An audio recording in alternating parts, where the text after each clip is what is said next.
Well, hey, welcome back to Country Fried Rock. We dug out a couple of old hard drives, found some of these old episodes from 2009 through 2020, and figured, what the hell, y'all should hear them. Ton of fantastic musicians and bands, many of whom are still out there making great music. I decided to just throw some of these old episodes back out there. They have not been re-edited, so half these places don't even exist anymore. Never mind the URLs, don't even bother. But a lot of these bands really made great music, and I want you to hear it. Dig them up on your favorite streaming service if you can't find them elsewhere, and go see a show if they're still playing. So if you're new to Country Fried Rock, starting back in 2009, this was a syndicated radio show that aired in more than 50 markets across the globe. The structure follows some of the format of older syndicated radio programs, and we left it that way. So we'll bounce around back into the archives and let us know if there's anybody in particular you'd like us to try to dig up off these extremely disorganized hard drives. No matter what, we sure appreciate you being here. You can toss some money in the tip jar, or what the hell, join the fan club. But it's most important that you check out this music. It's all there for you these days on countryfriedrock.com and your favorite podcast app. Tell a friend, smash that follow button, and give us a 5-star rating and review. That hasn't changed, no matter how much my hair color and eyeglasses have. Thanks for being here. Welcome to Country Fried Rock. I'm your host, Sloane Spencer. This week, I'm talking with Andy Gabbard, more known for his Ohio-based band, Buffalo Killers. But Gabbard's debut solo record, Fluff, shows a different side of his songwriting. Gabbard is a stay-home dad when not on tour, letting him, as he says, live the dream. Whether you're familiar with the Buffalo Killers music or not, Andy Gabbard's solo record is a whole nother sound. It's not fluff, and we'll talk about it today on Country Fried Rock.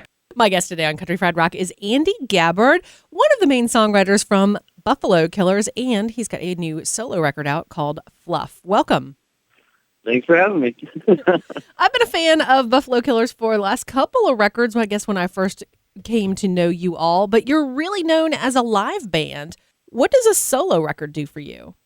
Basically, in the last couple of years, since my wife and I have had kids, I've become a stay-at-home dad, and I no longer work at the record store I worked at for a few years, and I just have more time to create music, and I always have recorded music on my own. It's just now I kind of have more time, and I'm able to put more attention into it when we're not riding the Buffalo Killers train.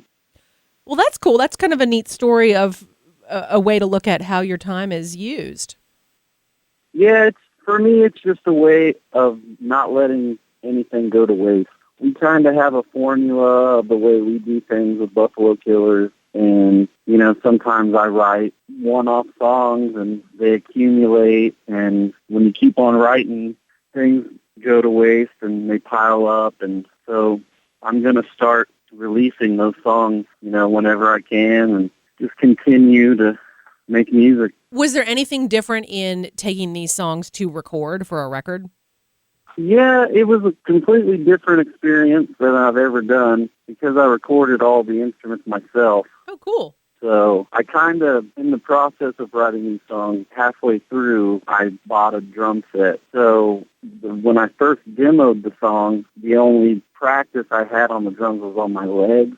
So I kind of had to, think about where the drums are when I'm going through the song in my head and then, translate that to the drums. So then once I demoed them and I was able to listen to them, then I just called my friend David, who has a studio in his basement, and we just set a day aside and I just went in and recorded all the drum tracks real quick and then did all the guitar. And I thought through everything a lot. When it came time to actually record, I had everything ready. We just had a couple beers and knocked them out. So he just has a home studio for fun, or is this something semi-professional for him? He can do everything. Cool. He could build you a house. He just is such a smart guy. And from what I understand, he's just always recorded his own band and his friends, and he really knows what he's doing. I don't know anything about that stuff. Well, so that's a very different process than how you all work when you're recording as Buffalo Killers. Yeah, it's a lot different. With Buffalo Killers, we have a the song idea and we get together and we just start playing and it just falls together, becomes what it is. We just all know each other and have played together so long. It's super easy and laid back. We always have more fun than we work on anything. It always works out. Where I was at when I wrote the album was kind of a renaissance of me going back to what I did when I was a kid. When I was in like 6th grade, my parents got me a 4-track, and my brother is a little older than me, and he already had bands that were practicing at my parents' house, so there was always drums there and bass, guitar. So the initial idea of the album, before I ever knew it was going to be released by anyone, was just to do that again, because I hadn't done it in a long time, where I just, recorded some stuff, and I never overthink things. Once I get through the song, I keep that day.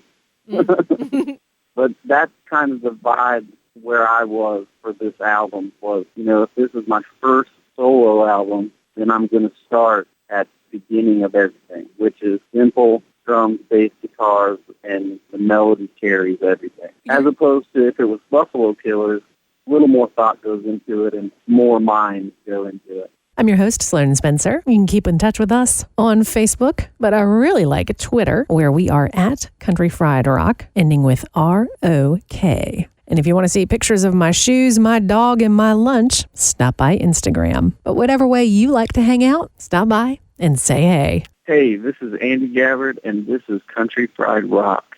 You're also going to be taking some of these songs on the road, though, right? Yeah, I'm currently booking as many shows as I can with my solo group, and at the same time, Buffalo Killers are going to continue to play, and we're going to learn a few of the songs off of the album to help promote it. One thing that about it is just that sometimes, depending on who you are and how you read it, it sounds like Trouble in Paradise, Black Crow or something. Right. But we're not like that, Even if Chris does love your band. I wouldn't even have an album coming out, period, if Zach and Joey and Finn weren't so supportive. They make me feel very confident about being a songwriter and getting done. Anybody in the Buffalo Killers could totally make a solo album. Our drummer Joey's a super talented guy. He can play every instrument. Finn can do it. Zach could do it. But, yeah, they've been really supportive. And, when you're doing something yourself and you do it all by yourself, it doesn't get in the way of anything because, I do it on my own time. We're continuously keeping our ball going. I feel like if you're an artist and you create something, you're a writer, then playing a trick on yourself if you don't try somehow get it published in some way to where it can be something. Never know, you got to take the opportunity you can. At what point did you and your brother end up in the same band? Well, it wasn't until I was out of high school. Zach always had band. He always had his thing going. And, once I got into middle school or whatever, I started messing around. And then I think it was more of us coming to a cross where we started liking the same music. When I was in high school and stuff, I was super punk rock guy. Like, he didn't want to hear what I was into. I don't want to hear what I was into at the time. Some of it. But I think that's what it was. I got older, and, he had a place in Cincinnati, and him and his wife would have me come down and hang out, and, he started turning me on to all these great records and stuff, like the Kinks and stuff like that, and we just started just getting into it together, and then someone quit the Shams. And then it was just like, right, Zach was like, all right, well, we got you, so we don't have to worry about it. When I was 17 or 18 or something, Zach got me a record player. And it was like around that time was when they started putting out all those Kinks reissue records. That's all I cared about. And he was into it. And it was just all about Kinks and Pet Sounds and all the really good stuff that somehow I didn't delve into till after high school. As you have developed your own distinct sound, apart from just what the band does, what sort of things speak to you musically?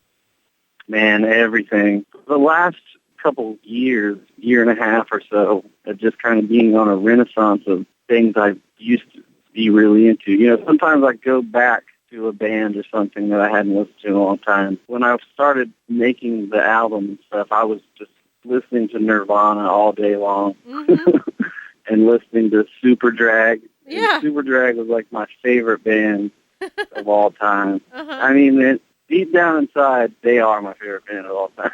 Them and Nirvana and everything. I was getting really into simplistic things like the Velvet Underground and Doug Sum. I'm a big fan of all music. I love it when someone can get really wild and do something crazy and something I could never do myself. But I feel like my niche that I can do is that I can write a simple song. So I really appreciate the simple songs and melodies and stuff like that. Hey, y'all, this is Sloane Spencer, the host of Country Fried Rock. We've had an incredible year with more people finding us on the radio and our podcast than we ever imagined. Thank you all so much. Careful what you wish for. You just might get it. Hey, this is Andy Gabbard. Look me up on Facebook and Twitter and Instagram, or look me up on Buffalo Killers websites and social media sites.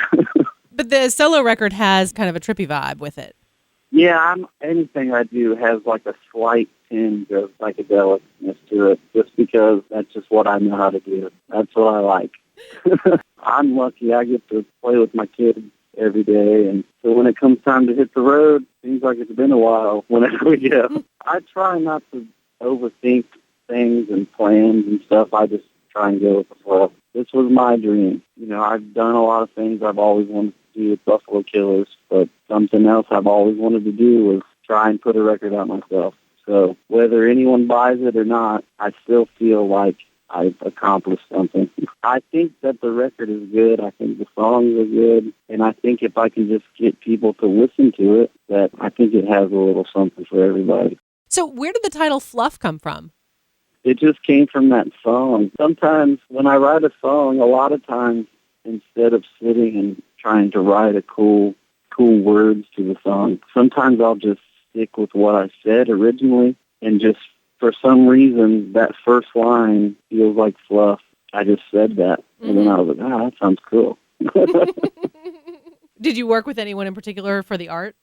No, actually, I took the picture, and it was like a selfie, and I put it on Instagram, and I said, and I wrote hashtag go f your selfie. And then my friend Tamiwa, who I worked with at the record store for a long time with, I had something else I was working on for the album cover, and she said, "Is this your album cover?" And I said, "Good idea." So I just rolled with that, and Alive really liked it, so we just kept it. Did you know that the label was going to support your solo record? No, I had a few demos up online, and I've always been in touch with them a lot, and Patrick heard it, and he said, "Sounds good, man. Record some more songs, and you've got a record." So cool. In my head, I was like, okay, well, I guess I'll finish that up. It's awesome. Patrick at Alive is very supportive. What are they able to bring to the project that really just takes a load off for you? One time, he explained it all to me. You know, that's the part that I never think of. You know, they're getting pressed and shopping it, and they have a PR guy who's an awesome dude named Tony that I've known for a long time. And, I mean, they just bring the reality of it. Like, I feel like when you're someone who writes songs and thinks about it all the time, you kind of just live in a dream world. You know, I know a lot of great artists that they never do anything because they have this career in their mind. You know, they never put out a record. They'll record something, and then they'll scrap it and record something new that's better. And so I feel very blessed to know Patrick and Susie, because they can actually make that a real thing. It's awesome. To have an outlet like that. Hey, y'all, this is Sloane Spencer, the host of Country Fried Rock. Those of y'all who listen on our podcasts, it's a quick hit of just the conversation. If you want the full radio program with all the songs that we talk about, ask for it on your local radio station, joining 20 other stations across the country. Get the goods at countryfriedrock.org. Hey, this is Andy Gabbard. My new album, Fluff, comes out on March 24th on Alive Natural Sound Records, and you should go buy it at your local record store. Who are some folks that might not be on other people's radar that you do like?